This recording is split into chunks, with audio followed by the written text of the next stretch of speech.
Ok, jovencitos, hoy día vamos a ver uno de los imperios de la Edad Media.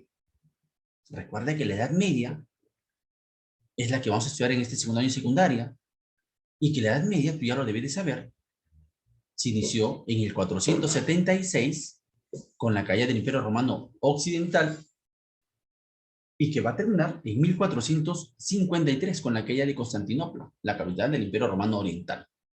Y justamente hoy vamos a entender un poco más sobre este imperio, el Imperio Romano Oriental. Digo un poco más porque ya hemos visto la caída de Constantinopla, ya sabemos cómo surgió esta ciudad, quién la fundó, su emperador romano que la fundó y todo eso. Vamos a hablar un poco más sobre este Imperio Romano Oriental. ¿Ok, jóvenes? A ver, Sí, usted sabe sí. que el Imperio Romano se divide en dos. En el año 395, con el emperador Teodosio, el último emperador.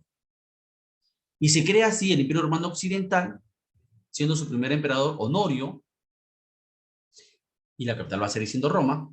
Y el otro imperio va a ser el Imperio Romano Oriental, que también se le conoce como el Imperio Bizantino, con capital en Constantinopla justamente, y como primer emperador Arcadio. Si te das cuenta, ambos imperios, el de Occidente y el de Oriente, van a ser conquistados. Pero primero el occidental. Ambos nacieron el mismo año, en el 395 con la división hecha por Teodosio. Pero primero que el de Occidente a los pocos años, en el 476, o sea, duró solamente 81 años. En cambio, el Imperio Romano Oriental o el Imperio Bizantino duró más de 1000 años, hasta el 1453. ¿Te das cuenta? Duró muchísimo más de 1000 años el Imperio Romano Oriental. Recuerda, por otro lado, que ese imperio también se llama bizantino. ¿Por qué? Porque su capital, Constantinopla, se llamaba originalmente Bizancio. El año pasado, si te acordarás, vimos la civilización griega. Y los griegos, en un momento de su historia, comienzan a fundar colonias. Y una de esas colonias que van a fundar los griegos va a ser Bizancio. Bizancio es un nombre griego, de lo que luego los romanos le van a cambiar de nombre y la van a llamar Constantinopla en honor al emperador Constantino, un emperador anterior a Teodosio. Ayer vimos incluso en el video que Constantino, el emperador, fue el primer emperador romano que se bautizó católico. Y en honor a él, esta ciudad que se llamaba Bizancio se le comienza a llamar Constantinopla. Y por eso al Imperio Romano Oriental también se le puede llamar como Imperio Bizantino, es lo mismo. Este Imperio Bizantino, jóvenes, vivió, como digo, más de 1000 años, mientras que en Europa, mientras que el Imperio Romano Occidental era conquistado por los bárbaros germánicos y surge el Imperio Visigodo, el Reino Visigodo, el Reino Ostrogodo, el Reino Vándalo, ¿te acuerdas? El Reino Anglosajón y todos esos reinos. En Europa Oriental estaba el Imperio Romano Oriental, que mantenía su autonomía. O sea, no es que ellos lo tenían fácil, también eran atacados por estos pueblos bárbaros, pero resistieron y duraron mucho más. Pero la pregunta es, ¿y por qué duró tanto? Ayer lo vimos, las murallas, ¿te acuerdas? Las grandes murallas que rodean su capital. Pero para construir esos muros, para tener un ejército muy grande, con muchas armas además, para poder mantener a sus enemigos fuera de sus fronteras, se necesita caminos, alimentos para estos ejércitos, se necesita liderazgo de un emperador. Y todo eso lo va a tener el Imperio Romano Oriental.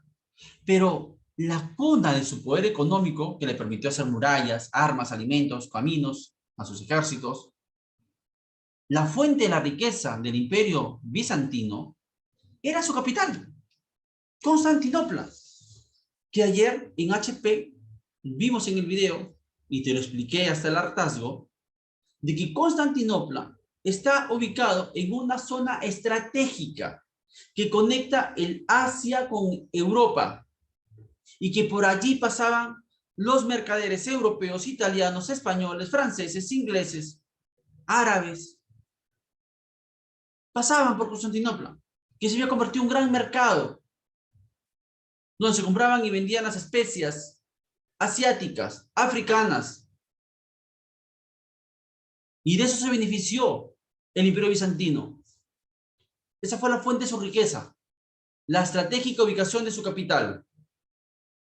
Pero veamos el caso peruano. El Perú tiene muchas riquezas, es un lugar muy estratégico, tiene el mar, tiene las montañas, tiene la Amazonía.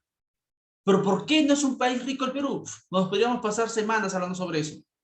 Pero una de las razones es porque no hay un liderazgo, no hay un presidente, y no ha habido, no hablo solamente de ese, en toda la historia republicana, salvo contadas honrosas excepciones, no ha habido buenos líderes.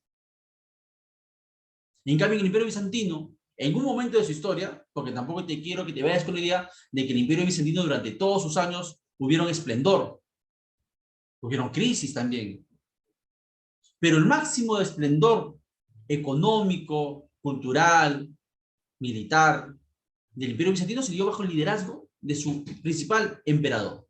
Este emperador se llamó Justiniano. Justiniano, el gran emperador del Imperio Bizantino. Gobernó allá por los años 500, del siglo VI. Durante el gobierno de Justiniano, el Imperio Bizantino estaba liderado por dos grandes generales de Justiniano. Belisario, así como el restaurante Belisario, y Narcés. Narcés y Belisario, los grandes generales de Justiniano, que comandaron sus ejércitos y lograron incluso conquistar parte de Europa.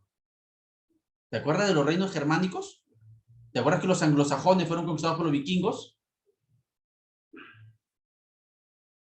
¿Que los visigodos fueron conquistados por los islámicos? ¿Que los francos no fueron conquistados por nadie porque ellos más bien se convirtieron en el imperio carolingio?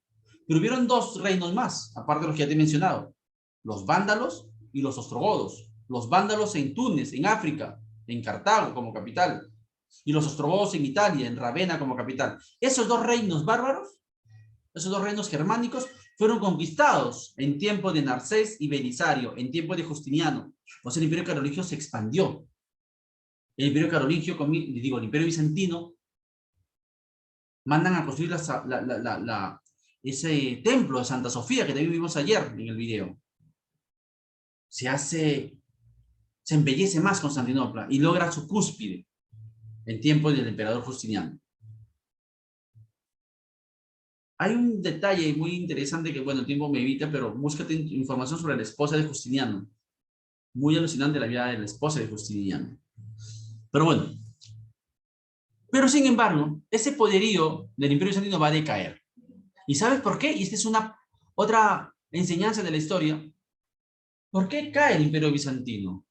No fue de la noche a la mañana, no es que llegó Mehmed y los conquistó al toque. Ya cuando llega Mehmed a Constantinopla, ya el Imperio Bizantino estaba en plena decadencia. Ya no era tan grande. En su máximo esplendor llegó por el norte hasta el río Danubio, en Europa. Por el sur llegó hasta el Sahara, en África. O sea, dominaba parte del África. Por el este limitaba con lo que antes era Mesopotamia. Por el oeste llegaba a lo que es los reinos bárbaros, los reinos germánicos, estos como los visigodos, por allá por esa zona. Era un imperio grande, pero comienza a decaer. Y la gota que va a rebalsar el vaso, la gota que va a extinguirse este imperio, ya sabes que es Mehmed II. Pero el imperio comienza a decaer. ¿Sabes por qué? Y esto hay que aprenderlo de la historia por la desunión de este pueblo. En el imperio bizantino comienzan a haber como una guerra civil que va a desangrar, que va a desgastar los ejércitos y la economía de este imperio. ¿Y sabes por qué surgió esa guerra civil? Por la intolerancia religiosa. Porque un grupo de habitantes del imperio creían en imágenes. Eran católicos. Este imperio era católico. Pero comienza a haber un grupo que sí, cree en Jesús crucificado y todo lo demás, pero no cree tanto, considera que las estatuas, las imágenes en general de Jesús, de las vírgenes, de los santos, es idolatría. Ellos se les llama los iconódulos. Mientras que los que sí consideran que las imágenes interceden ante Dios y todo eso, son los iconoclastas. Y hay una guerra, entonces, entre los que creen en imágenes sagradas y los que no creen en imágenes sagradas. Eso comienza a debilitar el imperio. Los iconoclastas sí creen en imágenes, los iconódulos no creen en imágenes. Y eso comienza a desequilibrar al imperio. Hay guerras, enfrentamientos, que van a terminar cuando finalmente esa tendencia a los iconódulos, los que no creían en imágenes, terminan imponiéndose.